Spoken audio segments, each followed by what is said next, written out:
Le diable, vivant sur le plan astral, attendra toujours qu'un magicien noir, à la suite d'une cérémonie, le fasse descendre. Le magicien noir, lui, le fait descendre et le fait rentrer en lui. Le magicien noir, à ce moment-là, est devenu le diable en personne. Il lui donnera un nom et il lui donnera une mission. Cette mission se fera au travers du magicien noir. Le démon n'est pas capable de ça. Par contre, le démon est capable de vous dérouter, de vous désorienter et de vous anéantir, mais en utilisant votre force, en utilisant votre pouvoir,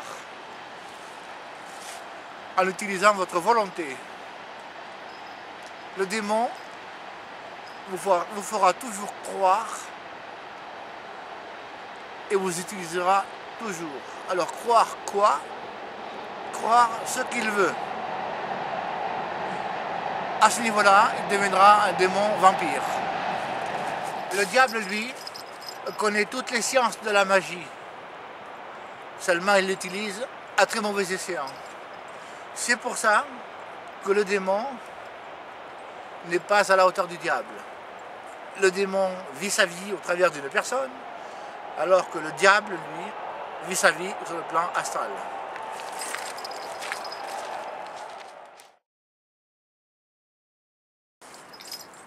Rituel ou cérémonie? Un rituel, c'est faire souvent la même chose. Une cérémonie, c'est faire appel à une entité, à une intelligence, à un esprit sur le plan astral. Une cérémonie, c'est également faire de la musique sur les Champs-Élysées. Une cérémonie, c'est commémorer quelque chose. Vous voyez, le mot cérémonie est très large. En ce qui nous concerne, on va faire la comparaison, on va faire la différence entre la cérémonie et le rituel.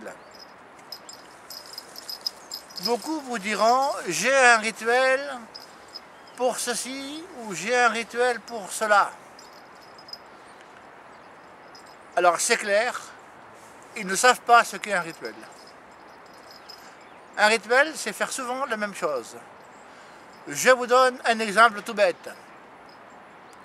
Si je veux que mon voisin aille très bien, je vais le visualiser. Je vais mentalement envoyer dans son aura, autour de son aura, une boule de feu qui va l'aider à aller bien. Et cette expérience-là, je vais la faire tous les soirs pendant un mois. Ça, c'est un rituel. La cérémonie, c'est de créer la boule de feu. D'accord? Il existe aussi des mages, on ne va pas dire s'ils sont blancs ou s'ils sont noirs, parce que ça c'est selon ce que l'on veut faire. Il existe aussi des mages qui font des rituels et des cérémonies en marchant. Je vous donne un autre exemple. Le mage se trouve dans une situation où il doit aider quelqu'un, mais il ne veut pas qu'on sache que c'est lui. Alors,